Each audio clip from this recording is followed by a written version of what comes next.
All right, I just want to say a few words about the play that you are reading. I think my preference would be for you to listen to this, then and do the quick quiz, and then read the play and do the reading quiz. So the play Overtones is by Alice Gerstenberg, who's an American playwright. There you can see her birth and death dates. She was a pretty prolific playwright, although she never became famous as a playwright, and she's certainly not a household name in American drama. But she did write over 25 plays. She wrote a couple of novels.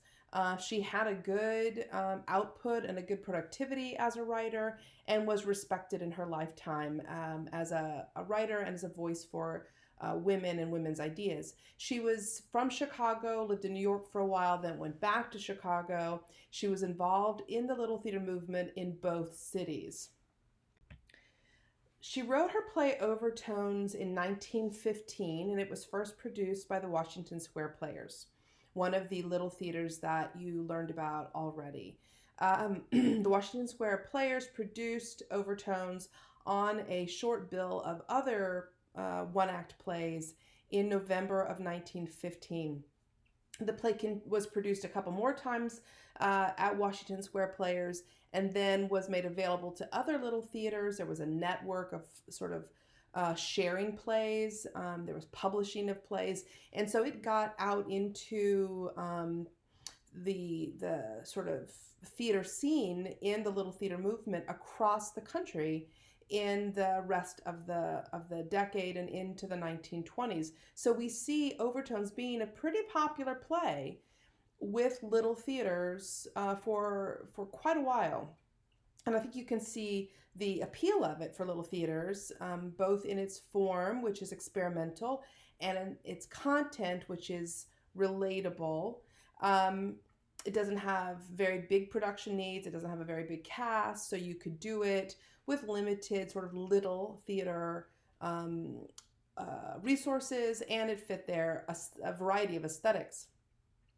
The play is still produced today, which I think won't surprise you either. I find that whenever I teach this play, there are students in the room who want to, do it right away. They want to be in this, or try it, or do a scene from it. It still feels very interesting to us. So it is still produced today, largely in university settings, because that's a place where short plays can easily be produced, but also by professional theaters when they're doing maybe an evening of short plays.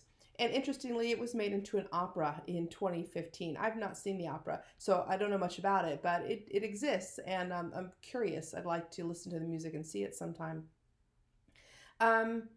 What I want you to think about as you read the play is sort of choices that the playwright has made for action we see on stage and for the color palette, and just think about the very specific things that she's called for. In a short play, we can pay attention to lots of the details.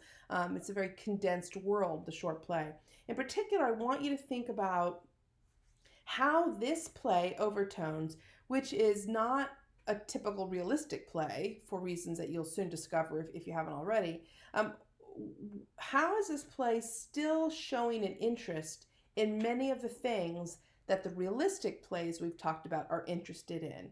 In other words, for all the things that are different about Overtones relative to, say, Trifles or Dollhouse, what about Overtones is similar to those very exemplary pieces of realistic drama? So think about that. How is this play showing that it is still interested in many of the things that realistic plays are interested in, even though it is not realistic fully in its form?